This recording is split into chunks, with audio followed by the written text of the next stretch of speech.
Cantique numéro 3. Je marche avec Jésus, pas à pas sur les trois chemins. Je marche avec Jésus, ma main dans sa forte main. Jésus me précède, il m'entourait aussi, me suit, et sans cesse il m'aide dans la voie qui mène à la vie. Amen. Amen. Qui a encore un cantique? Numéro 9.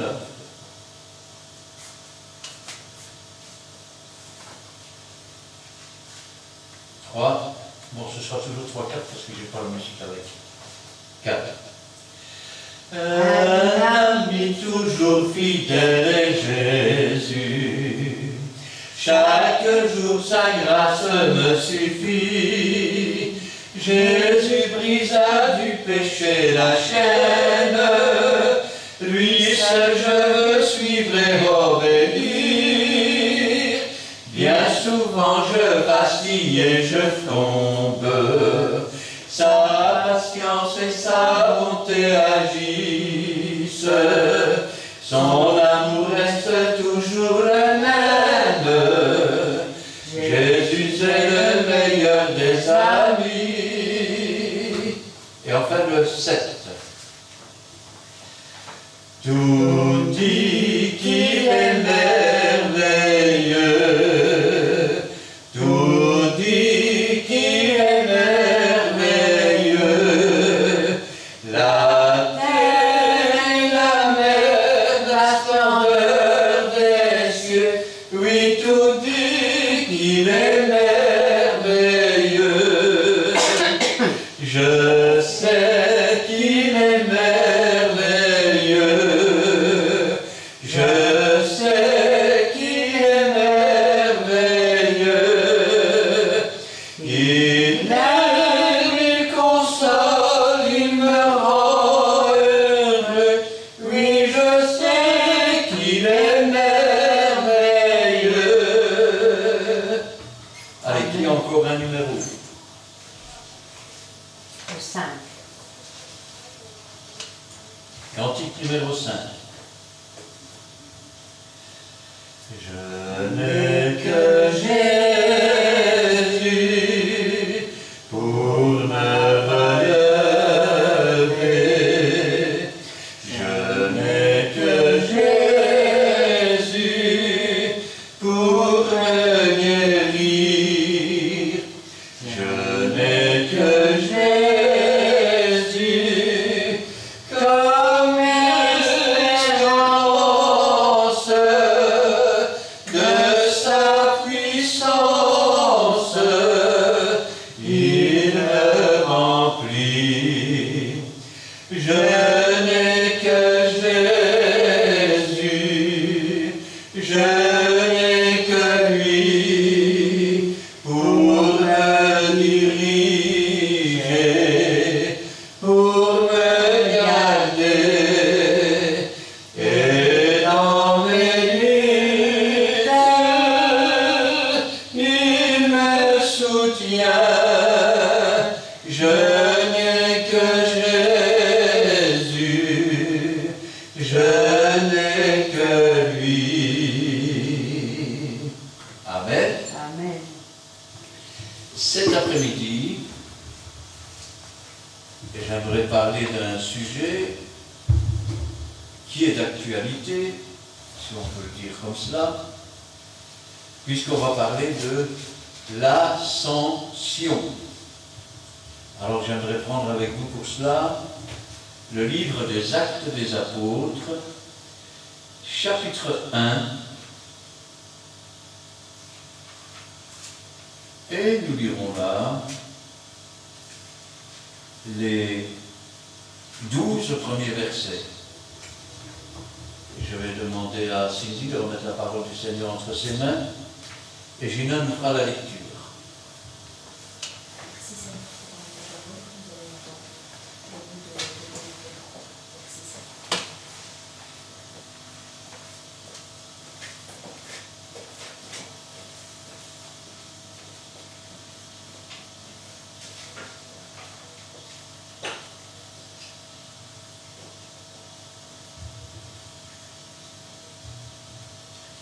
Nous lisons la parole de Dieu dans le livre des Actes, chapitre 1, versets 1 à 12. Théophile, j'ai parlé dans mon premier livre de tout ce que Jésus a commencé de faire et d'enseigner dès le commencement, jusqu'au jour où il fut enlevé au ciel, après avoir donné ses ordres par le Saint-Esprit aux apôtres qu'il avait choisis. Après qu'il eut souffert, il leur apparut vivant et leur en donna plusieurs preuves, se montrant à eux pendant 40 jours et parlant des choses qui concernent le royaume de Dieu.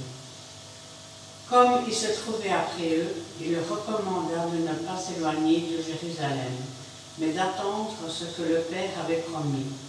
Ce que je vous ai annoncé, leur dit-il, car Jean a baptisé d'eau, mais vous, dans peu de jours, vous serez baptisés du Saint-Esprit. Alors les apôtres réunis lui demandèrent, Seigneur, est-ce en ce temps que tu rétabliras le royaume d'Israël?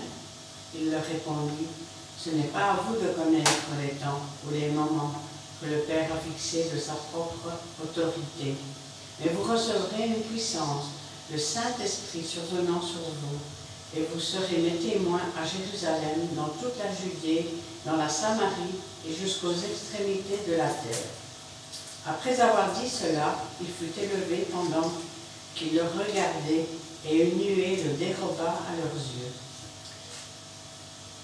Et comme ils avaient les regards fixés vers le ciel pendant qu'ils s'en allaient, voici deux hommes vêtus de blanc leur apparurent et dirent, Hommes galiléens, pourquoi vous arrêtez-vous à regarder au ciel?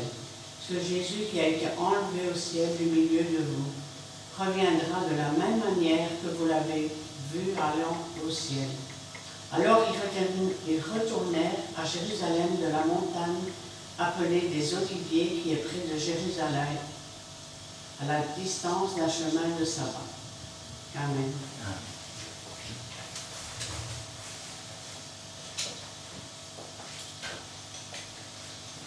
Le premier verset nous dit « Théophile, j'ai parlé dans mon premier livre de tout ce que Jésus a commencé de faire et d'enseigner, dès le commencement jusqu'au jour où il fut enlevé au ciel, après avoir donné ses ordres par le Saint-Esprit aux apôtres qu'il avait choisis. » Amen. Alors, Théophile, on sait peu de choses sur Théophile. On sait que c'est un bien-aimé de Dieu. On sait que Luc lui a écrit un premier livre. Apparemment, Théophile est quelqu'un qui ne veut pas se laisser conter des histoires par n'importe qui et n'importe comment. Du coup, Luc est allé se renseigner auprès de gens qui étaient témoins oculaires, c'est-à-dire des gens qui ont vu Jésus de leurs yeux. Lui qui est apparu à plus de 400 témoins, dont certains étaient encore vivants à cette époque-là. Et dans le premier livre, il raconte toute l'histoire de Jésus jusqu'à son enlèvement. C'est ce que nous appelons aujourd'hui l'évangile de Luc, ou la bonne nouvelle de Luc. Logiquement, chaque véritable enfant de Dieu devrait avoir son évangile. C'est quoi son évangile? C'est sa bonne nouvelle. Tout ce que Jésus a commencé à faire pour nous depuis le commencement, jusqu'au jour où nous sommes, nous aussi, enlevés au ciel. Alors, dans le premier livre, il a parlé de cela. Dans le deuxième, il va raconter tout ce que les apôtres ont fait, suivant toujours la recherche de fidèles témoins. Et ce second livre sera appelé « Les actes des apôtres ». Au départ, c'était des livres destinés à Théophile. Et la preuve que Théophile est un véritable chrétien, un véritable enfant de Dieu, c'est que ces livres, il les a gardés précieusement. Il ne les a pas mis dans un coin avant de les jeter dans la poubelle. Non seulement il les a gardés précieusement, au point que 2000 ans plus tard, nous sommes dans ce lieu en présence des textes qui ont été écrits par Luc et qui ont été envoyés à Théophile. Après qu'il eut souffert, il leur apparut vivant et leur en donna plusieurs preuves, se montrant à eux pendant 40 jours et parlant des choses qui concernent le royaume de Dieu. Je voudrais que vous compreniez une chose. Combien de fois j'ai entendu les apôtres n'étaient pas apôtres, mais ils étaient... Le Seigneur leur a donné le titre comme cela. Non, quand Dieu donne un ministère, tu as le ministère. Et Dieu donne ce qu'il faut avec. Ils ont appris pendant 3 ans et demi, donc nos études durent 3 ans et demi. J'ai envie de grossir et de dire quelle foutaise. Parce que pendant 3 ans et demi, ils sont restés avec Jésus. Jésus leur a montré des choses. Et puis, il n'était pas encore mort de 5 minutes que plus aucun d'entre eux ne croyait qu'il pourrait revenir à la vie. Eh oui. C'est quand il est ressuscité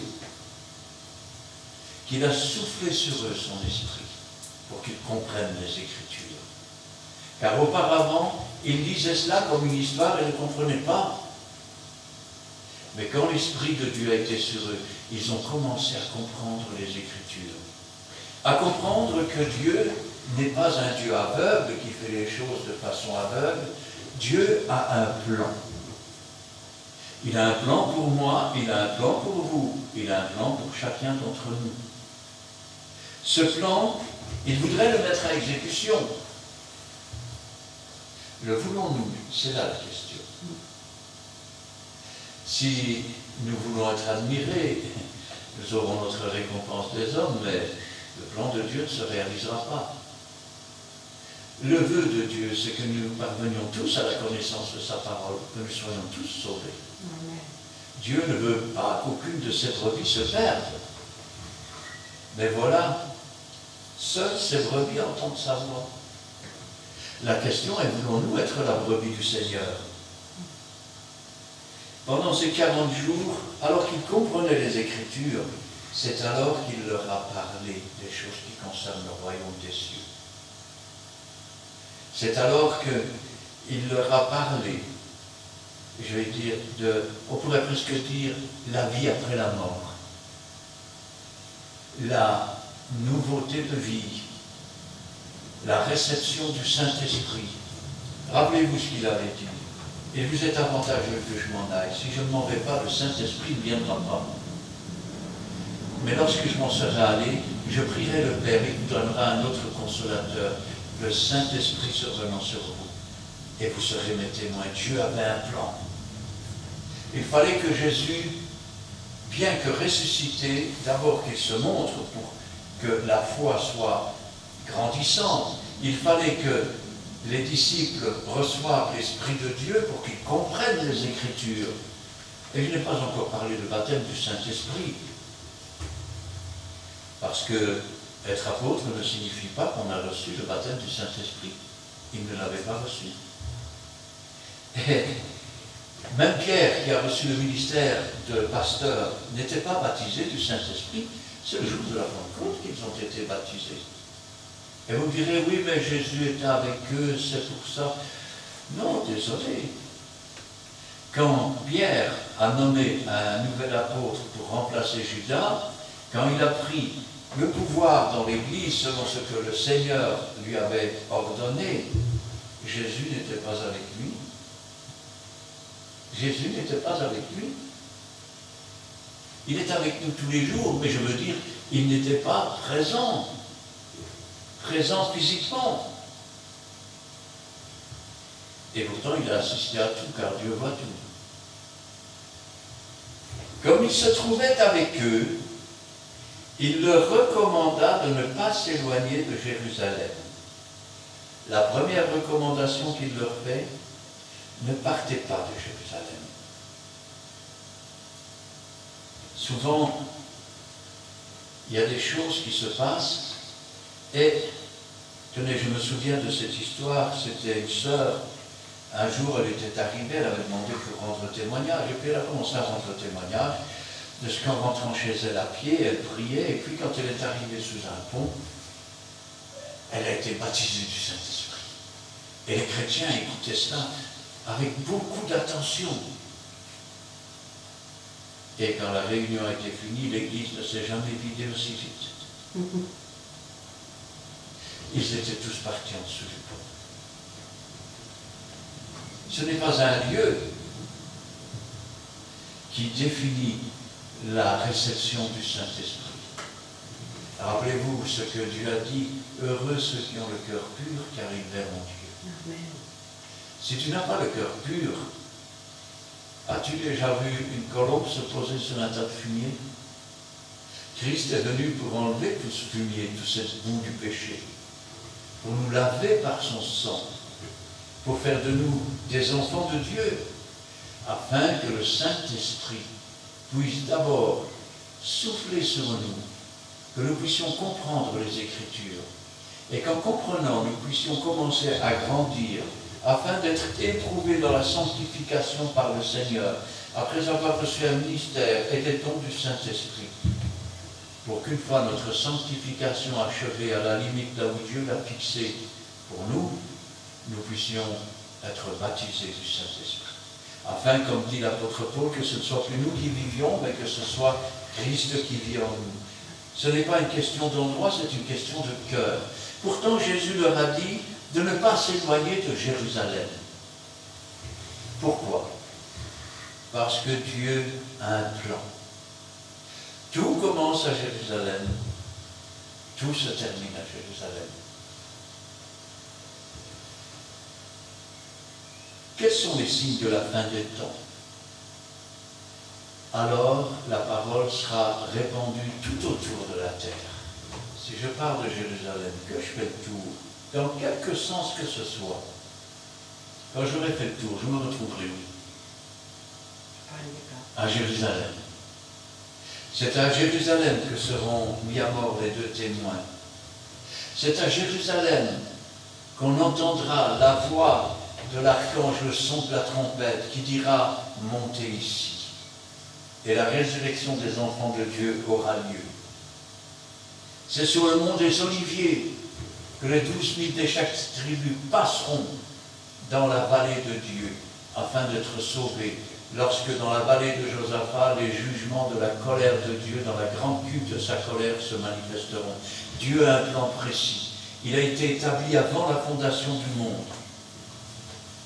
Et ce plan s'exécutera, avec ou sans nous. Nous pouvons entrer dans ce plan. Nous pouvons participer à ce plan. C'est un honneur que d'être disciple de Jésus. Alors, les apôtres ils se posent une question.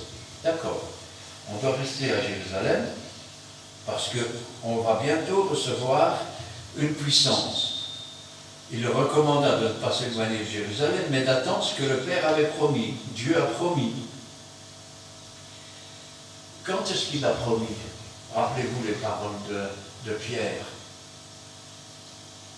Quand les gens de toutes les nations, Parthes, Médès, Élamite, Dupont, la Phrygie, la Pamphylie, Rome, Juifs, Crétois, Arabes sont là, et qui se demandent qu'est-ce que c'est que ça? Pierre leur dit, c'est ici ce qu'a dit le prophète Joël.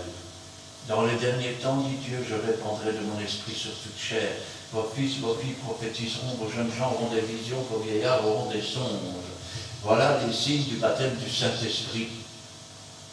On m'a dit que c'était à parler en langue. Le diable aussi parle en langue, mais ne connaît pas Dieu, ou plutôt il le connaît tellement bien, mais il tremble. Je n'ai pas dit que le parler en langue était diabolique. Je dis qu'aujourd'hui, il y a plus de parler en langue diabolique que de parler en langue du Saint-Esprit. Ou des gens qui font semblant. Parce qu'on ne peut pas parler en langue ou en d'autres langues et l'instant d'après trahir Jésus. Alors, il leur recommanda de ne pas s'éloigner de Jérusalem, mais d'attendre ce que le Père avait promis, ce que je vous ai annoncé, leur dit-il. Car Jean a baptisé d'eau, mais vous, dans peu de jours, vous serez baptisés du Saint-Esprit.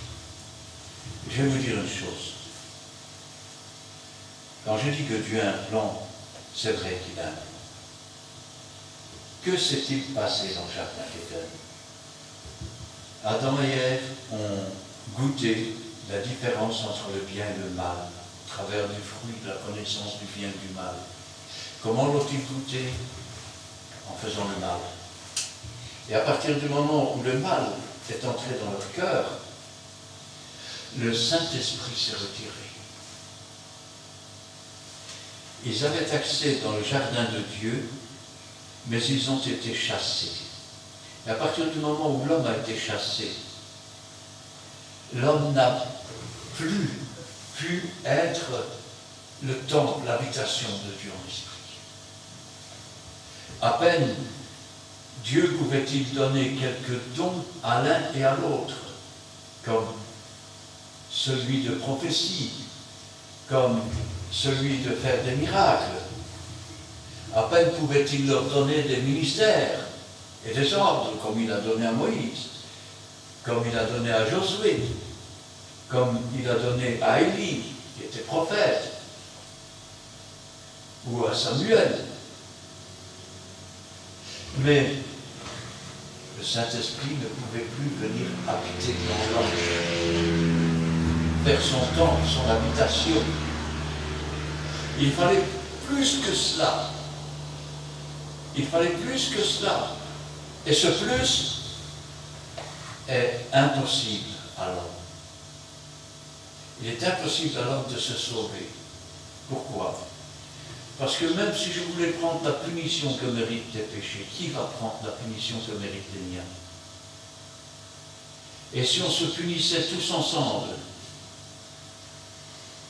ça servirait à quoi? Alors Dieu a fait retomber la punition de l'iniquité de tous sur un seul. C'est ce que dans son plan il avait indiqué lorsqu'il a dit s'est élevée une faible plante comme un rejeton qui sort d'une terre desséchée.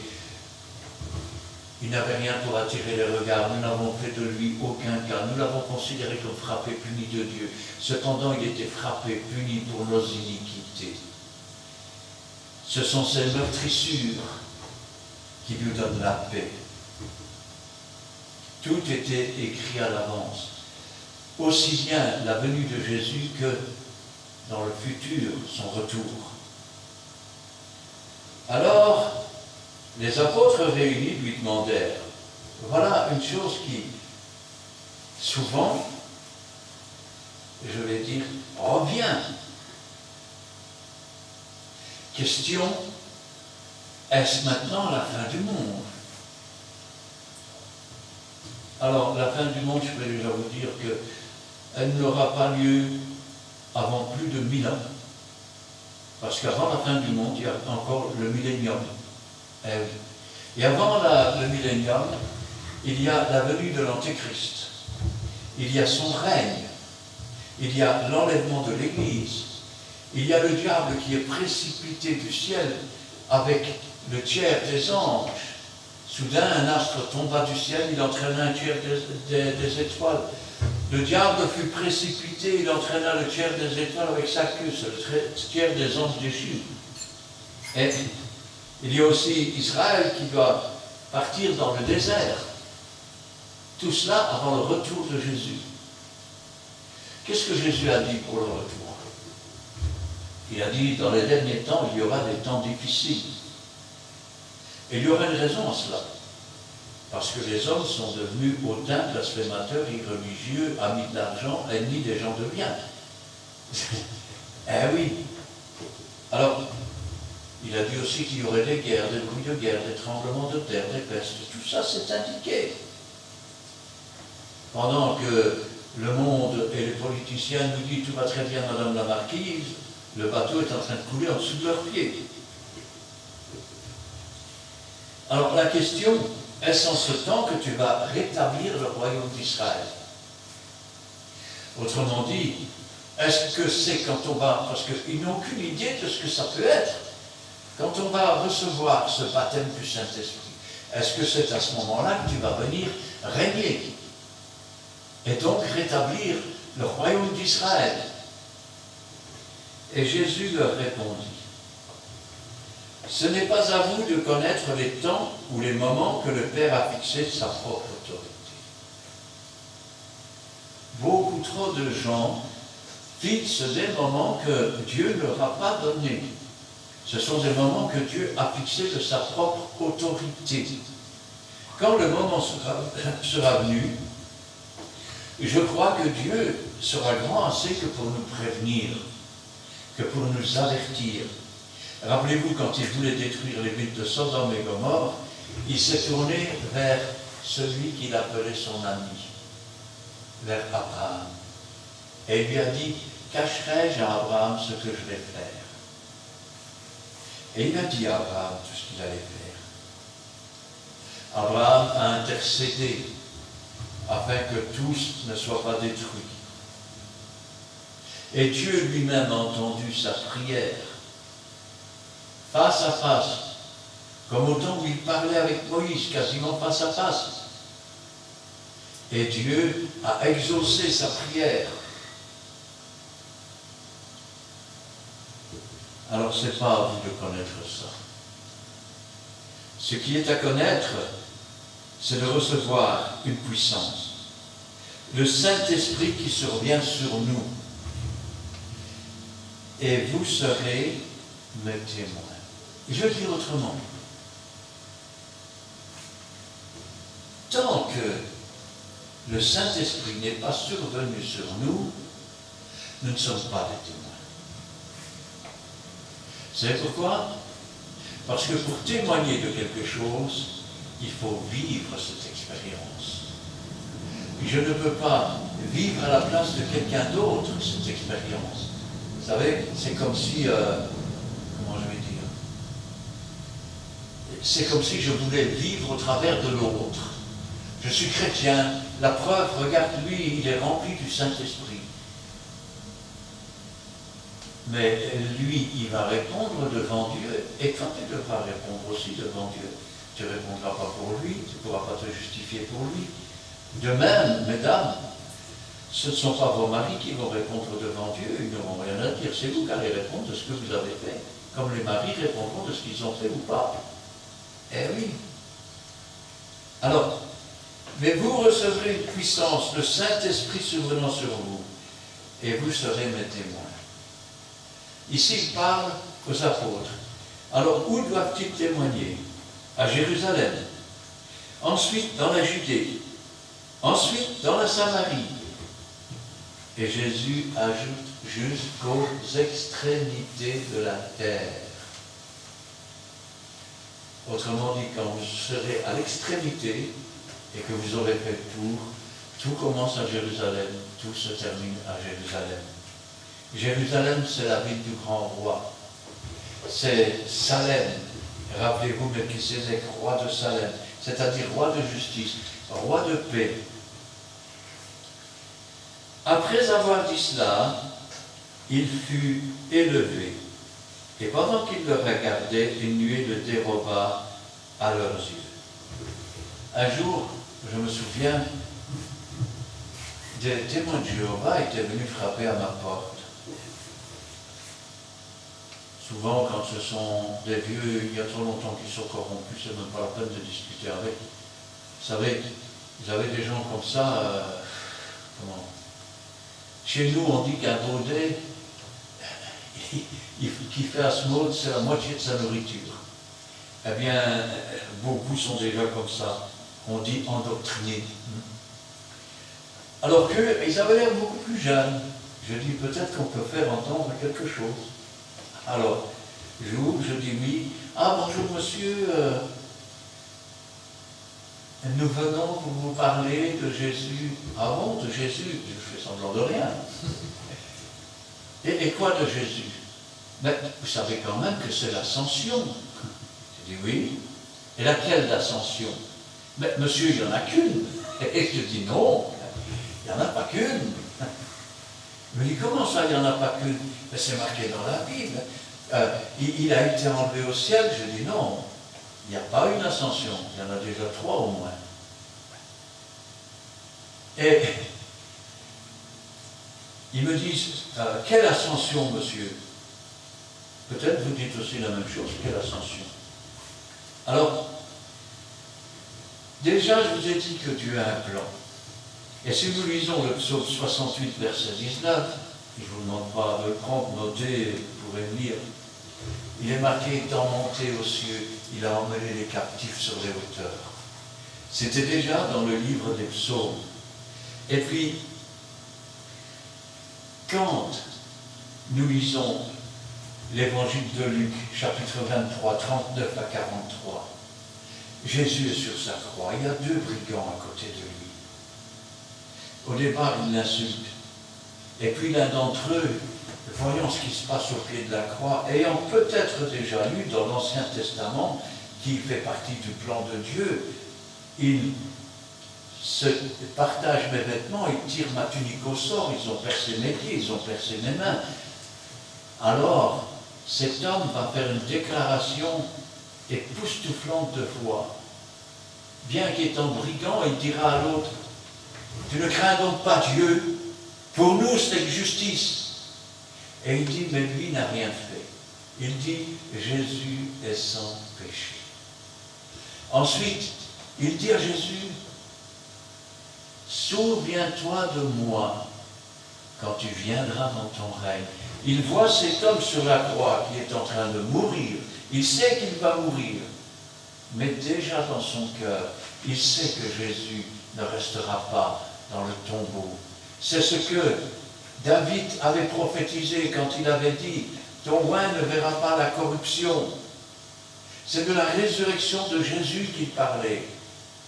Eh oui, parce que David, lui, est mort et ses ossements sont dans le tombeau.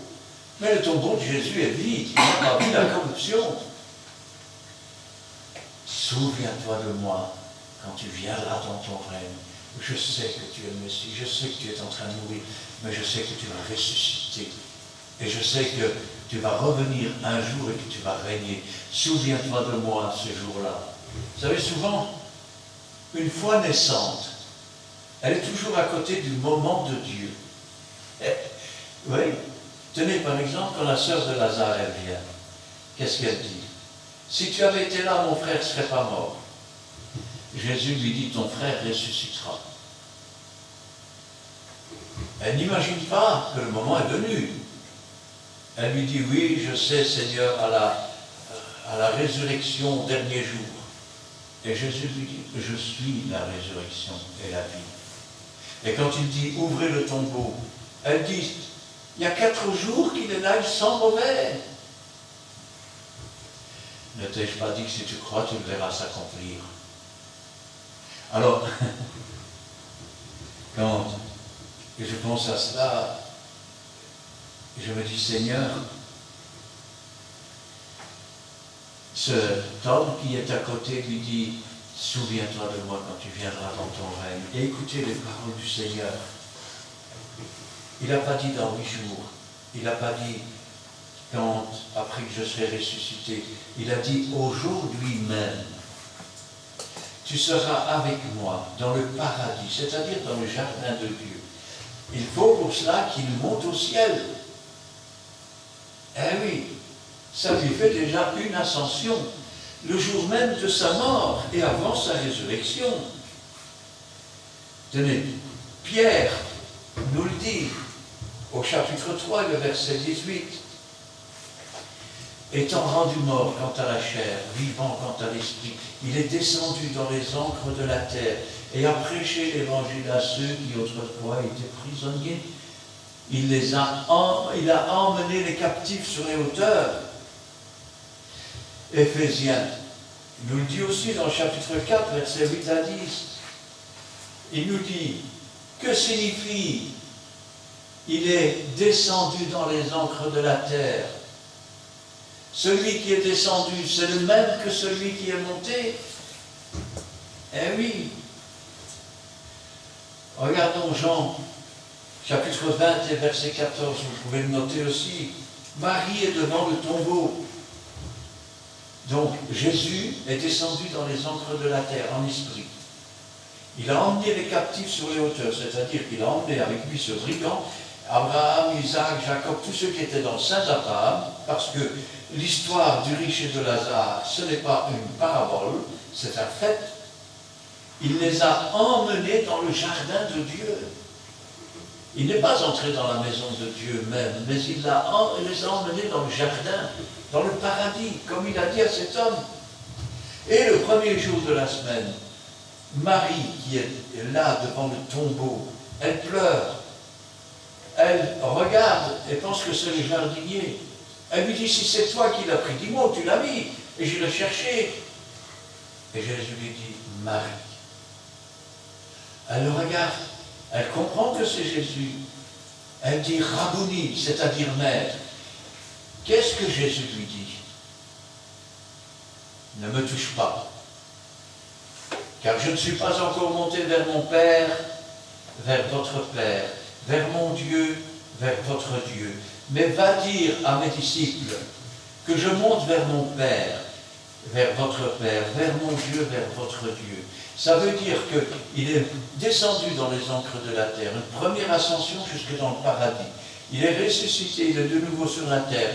Mais Marie ne peut pas le toucher, car il n'est pas encore entré dans la maison de Dieu, il n'a pas encore présenté son corps meurtri comme sacrifice, qui ne peut être que pur, parfait, sans tache. Le simple toucher d'un être humain pouvait souiller ce sacrifice. Il a pris beaucoup de risques en se montrant. Et le même soir, lorsqu'il est avec ses disciples, qu'est-ce qu'il dit? Voyez, un esprit n'a ni chair ni os comme j'ai, et donc ils peuvent le toucher. Ce qui veut dire que le jour même où de sa mort à sa résurrection, il est d'abord descendu dans les encres de la terre, première ascension, il dépose dans le jardin de Dieu, dans le paradis, tous ceux qui autrefois ne pouvaient pas monter parce que le sang des animaux couvrait leurs péchés, ne les effaçait pas, mais le sang qu'il a versé sur la croix du Calvaire a effacé leurs péchés. Et ils ne pouvaient pas même monter ainsi, car s'il est descendu, il leur a aussi prêché l'évangile, c'est ce que la Bible nous dit, avant de les emmener. Ensuite, il ressuscite, donc il descend sur la terre, dans son corps. Mais Marie ne peut pas le toucher, car il n'est pas encore entré dans la maison du Père. Mais le soir, on peut le toucher. Donc, entre-temps, deuxième ascension, il est monté auprès du Père. Et enfin, une troisième ascension, c'est celle, je vais dire, qui va mettre fin à sa présence physique et charnelle sur la terre. Jésus est avec nous tous les jours spirituellement. Et même si nous ne le voyons pas, il est là. Mais sa présence charnelle ne peut plus s'exercer. Pourquoi? Pourquoi abandonne-t-il ses disciples? Pourquoi les laisse-t-il là? Pourquoi part-il au ciel? Parce que Dieu a un plan. Et un plan qui est brillant. Jésus dira à ses disciples, il vous est avantageux que je m'en aille. Si je ne m'en vais pas, le consolateur ne viendra pas. Mais si je m'en vais, je prierai le Père, il vous enverra un autre consolateur, le Saint-Esprit. Pour que le Saint-Esprit vienne, il fallait que Jésus remonte au ciel.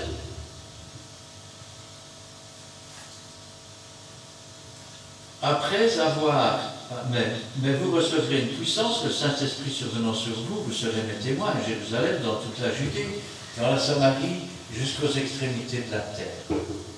Après avoir dit cela, il fut élevé. Et pendant qu'il le regardait, et une nuée le déroba à leurs yeux. Jésus est retourné au ciel. Quel ciel? Rappelez-vous ce que l'apôtre Paul nous disait: et je fus ravi au 3e ciel.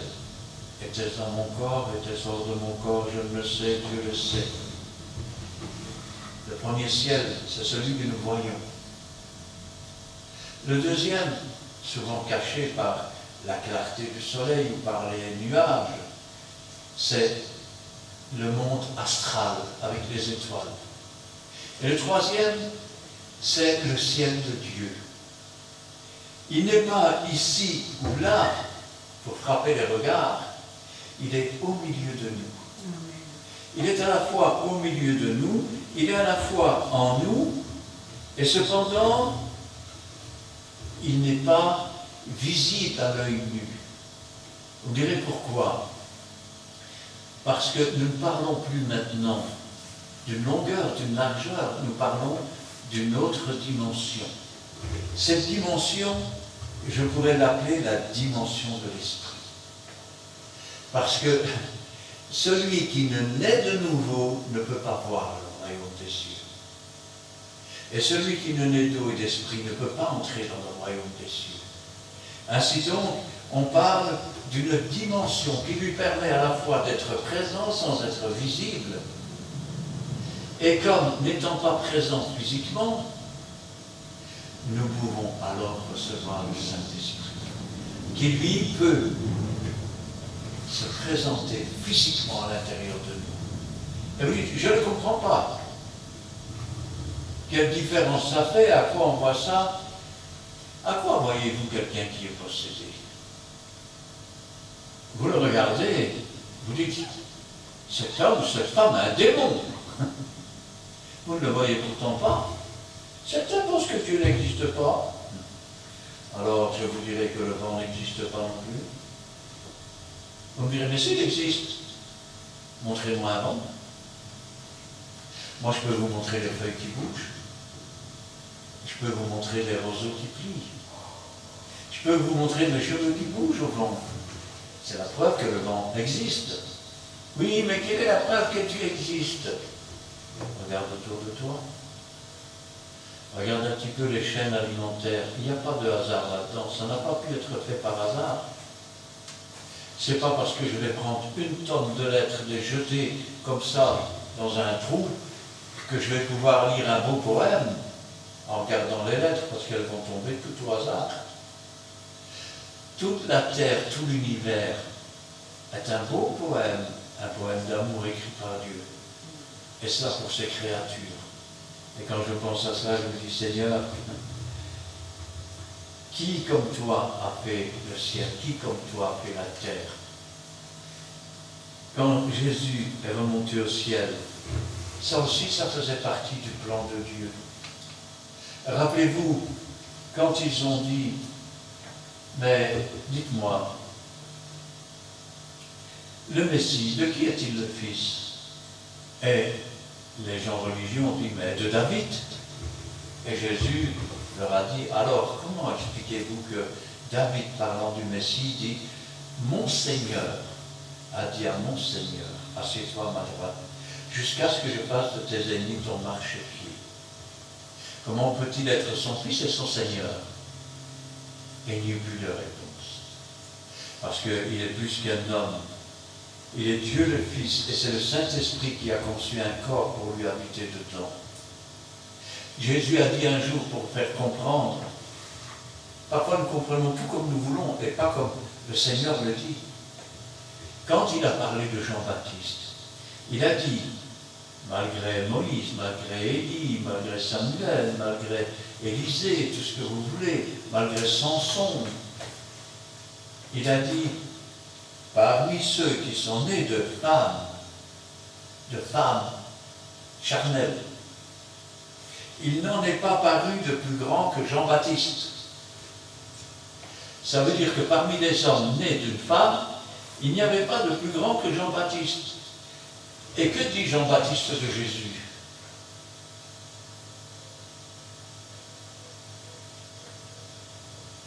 Il est était là avant moi. Il m'a précédé. Il était là au jour ancien. Je ne suis pas digne de délier la courroie de ses chaussures. Moi, je vous baptise d'eau, mais lui vous baptisera de feu du Saint-Esprit.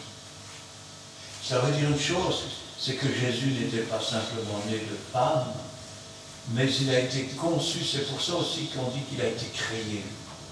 Le corps a été créé dans le sein de Marie, et ce n'est pas Marie qui a fait l'enfant proprement dit. Elle a été sans doute ce qu'on pourrait appeler la première mère porteuse, sauf qu'elle n'a pas nourri l'enfant. C'est le Saint-Esprit qui l'a créé. Et lui, de son ciel, a quitté son ciel de gloire et s'est introduit dans le corps de cet enfant pour prendre forme humaine. Il a fait le contraire de ce que les anges ont fait. Les anges déchus ont quitté leur demeure première et sont devenus des esprits errants. Dieu est esprit et vie. Et Jésus a quitté le monde, je vais dire, où il est simplement esprit, pour devenir à la fois esprit et chair. Pour que, comme un homme a péché dans sa chair, il fallait qu'un homme sans péché dans une même chair accomplisse le salut. C'est pour ça que sur la croix il a dit « tout est accompli ». Mais il ne pouvait pas demeurer avec nous. Il a dit « si je ne mourrai pas, le Saint-Esprit ne viendra pas ». Après tant d'amour manifesté, il ne fait pas encore ce qu'il voudrait bien. Parce qu'il aime ses brebis. Il ne veut pas qu'il y en ait une qui se perde. Il n'est pas venu pour juger le monde, il est venu pour sauver. Et si pour cela il fallait mourir sur la croix, il l'a fait. Et si pour que nous recevions le Saint-Esprit, et qu'ainsi un jour nous puissions, par l'Esprit de Dieu, retrouver et être ressuscités, si pour cela il fallait qu'il s'en aille, il l'a accepté. Il est monté, il s'est assis à la droite de Dieu. Et il a été élevé au-dessus de tout ce qui existe, tant dans le ciel que sur la terre, que sous la terre, que sous les eaux, à l'exception de Dieu le Père lui-même. Il a reçu tout pouvoir, mais surtout, lui qui est devenu souverain sacrificateur selon l'ordre de Melchisédek, il nous a donné le pouvoir de devenir souverain sacrificateur avec Jésus-Christ. Amen. Et si nous sommes souverains sacrificateurs avec Jésus-Christ et que Jésus-Christ est souverain sacrificateur selon l'ordre de Melchisédek, nous devons être aussi sacrificateurs selon l'ordre de Melchisédek avec Jésus-Christ. Sans le Saint-Esprit, on n'est rien. Pendant qu'ils s'en allaient, voici deux hommes vêtus de blanc leur apparurent et dirent : Hommes galiléens, pourquoi vous arrêtez-vous à regarder au ciel ce Jésus qui a été enlevé au ciel du milieu de vous? Regardez ce qu'il dit. Reviendra de la même manière que vous l'avez vu allant au ciel. Aujourd'hui, beaucoup d'églises disent, depuis le temps qu'on a dit ça, les choses n'ont pas changé, et Jésus ne revient pas. Mais les anges ont dit, ce Jésus que vous avez vu partir au ciel, reviendra de la même manière que vous l'avez vu allant au ciel. Et si vous lisez le livre de l'Apocalypse, vous verrez que l'Église dit, viens Seigneur Jésus. Et qu'est-ce qu'il répond Jésus? Voici, je viens bientôt. Amen. Ce que je vous annonce, c'est la vérité. Jésus revient bientôt. Oh, il y a des éléments qui doivent se produire avant. Je ne serai peut-être même plus vivant quand Jésus reviendra. Peut-être que la génération suivante ne sera plus vivante non plus. Mais dites-vous bien que chaque fois que Dieu a dit une chose, la chose s'est accomplie. Que vous le vouliez ou non, Dieu a un plan. Et son plan pour lui, c'est que vous compreniez l'amour de Dieu, c'est que vous acceptiez le sacrifice qu'il a fait sur la croix, que vous reconnaissiez avoir vécu comme si Dieu n'existait pas, et maintenant, demandez à Jésus de prendre votre cœur. de vous offrir vous-même sur l'autel de Dieu. Et vous verrez quel soulagement. Quand Jésus entre dans un cœur, on ne sait pas expliquer. C'est des choses que l'œil n'a point vues, mais c'est des choses que l'âme connaît et rencontre. Tout est possible à celui qui croit. Amen. Amen. Nous allons prier. Éternel, notre Dieu, notre Père, nous te louons, nous te rendons grâce. Béni sois-tu et gloire à toi. Car du haut de ton ciel, Seigneur, tu avais planifié toutes choses.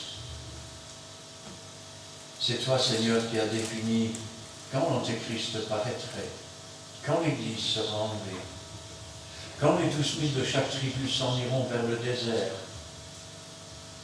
quand la nouvelle terre sera faite, quand les nouveaux cieux seront faits, quand l'heure de la fin du monde aura sonné. C'est toi, Seigneur, qui as fixé les temps et les moments. Personne ne le sait, toi seul tu le sais. Et au temps convenable, tu en avertiras tes enfants. Comme tu l'as dit dans la parabole, on cria, voici l'époux. C'est pourquoi, Seigneur, tu nous demandes d'être toujours prête pour partir, pour travailler avec toi, prête pour partir avec toi, prête pour entrer dans ton paradis.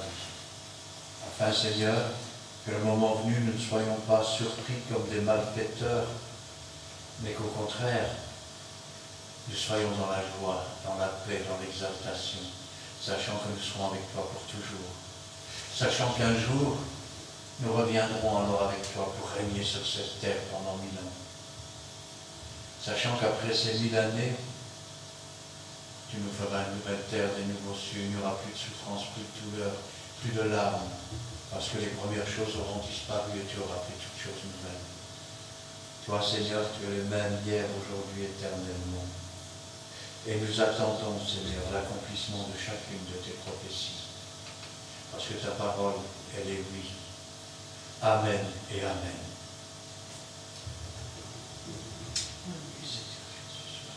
Merci Seigneur pour cet instant béni passant ta présence. Merci pour ton amour, Seigneur, ta miséricorde et ta compassion. Merci. À travers cette parole qui est vraie, tu nous parles aujourd'hui. Tu nous rappelles l'ascension, le jour où tu es monté dans ton ciel de gloire et que tu t'es assis à la droite de ton Père. Tu nous rappelles que tu as été crucifié pour nous sauver de nos péchés. Tu as été crucifié, tu as été mort, mais tu es ressuscité et aujourd'hui tu vis dans notre cœur.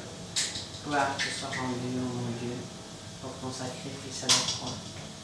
Gloire te soit rendue, ô mon Dieu, car tu nous rappelles dans cette parole que tu t'es montré à tes apôtres afin qu'ils voient que tu es ressuscité et tu es monté dans ton ciel de gloire. Tu nous rappelles qu'il n'y a pas qu'une seule ascension, mais 3. Donne-nous de méditer sur ces paroles qui sont vraies, de les comprendre, de les accepter, mais surtout de les mettre en pratique. Merci Seigneur pour ton amour que tu as eu envers nous. Tu ne nous as pas laissés périr dans l'esclavage, dans le péché, mais tu nous as tendu une main secourable. Tu nous as donné une chance de venir à toi et de devenir enfants de Dieu. Oui, nous avons saisi cette chance, nous avons saisi ta main secourable et tu as fait de nous des enfants de Dieu. Merci pour ce don merveilleux d'être appelés enfants de Dieu. Donne-nous, Seigneur, de t'aimer en retour comme toi-même tu nous as aimés le premier. Donne-nous de te rester fidèle, comme toi-même tu es fidèle envers nous. Merci, car tu es 3 fois saint, et tu veux que nous soyons aussi dans ton ciel de gloire, quand tu viendras nous chercher. Apprends-nous, Seigneur, à t'obéir dans les petites choses comme dans les grandes choses. Apprends-nous, Seigneur, à te rester fidèle, Seigneur. Détourne-nous du mal, Seigneur, et guide-nous toujours dans la voie que tu as tracée pour chacun de nous, afin d'agir et d'obéir selon ta volonté, avec équité et justice, ô mon Dieu. Interviens, Seigneur, pour toutes les demandes, les prières et les castitions, et nous remettons tous au pied de ta sainte croix, en sachant que dans ton amour tu interviendras comme tu le désires. Gloire te soit rendue dans le beau nom de Jésus-Christ. Amen. Merci Seigneur pour ta parole. Merci pour ce que tu as fait pour nous. Et que tu puisses nous donner de ta puissance, Seigneur, et nous aider à nous donner d'être comme tu nous dis toutes choses, et de faire ta volonté. J'attends que le chemin du retour va se mettre aussi, que tu puisses la bénir et gagner toutes choses. Merci Seigneur. Amen. Amen. Eh bien, nous terminerons avec le cantique numéro 13.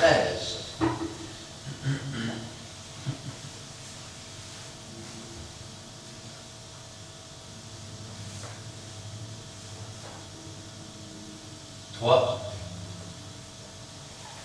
quatre. Du ciel bientôt Jésus va revenir. Si c'était aujourd'hui, tout adieu nous le verrons venir.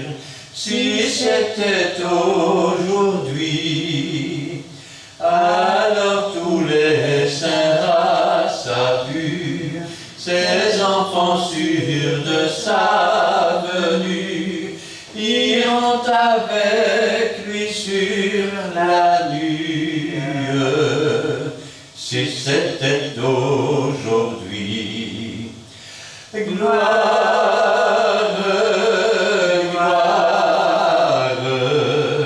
Jésus revient bientôt, gloire, gloire, tous nous l'acclamerons.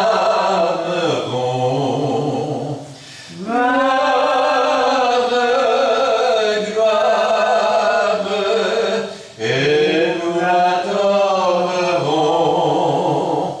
Gloire, gloire, Jésus revient bientôt. Dans ce beau ciel, le mal ne sera plus. Si c'était aujourd'hui, plus de douleur le regard de Jésus. Si c'était aujourd'hui, notre âme après ce jour soupire, et déjà la nuit se retire. Le grand matin va bientôt luire. Si c'était aujourd'hui, gloire, gloire, Jésus revient bientôt. Gloire, gloire, tous nous l'acclamerons. Gloire, gloire, et nous l'adorerons. Gloire, gloire, Jésus revient bientôt. Oh, que Jésus trouve en nous des cœurs droits, s'il revient aujourd'hui, veillant, priant, docile à sa voix. S'il revient Aujourd'hui, avons-nous tous cette assurance d'être enlevés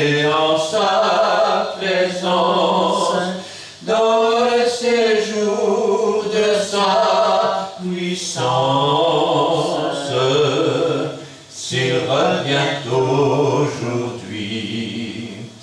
Gloire, gloire, Jésus revient bientôt. Gloire, gloire, tous nous l'acclamerons. Gloire, gloire, et nous l'adorerons. Gloire, gloire, Jésus revient bientôt. Amen. Amen. Que l'Éternel te bénisse et qu'il te garde. Que l'Éternel fasse luire sa face sur toi et qu'il t'accorde sa grâce. Que l'Éternel tourne sa face vers toi et qu'il te donne la paix. Amen et Amen.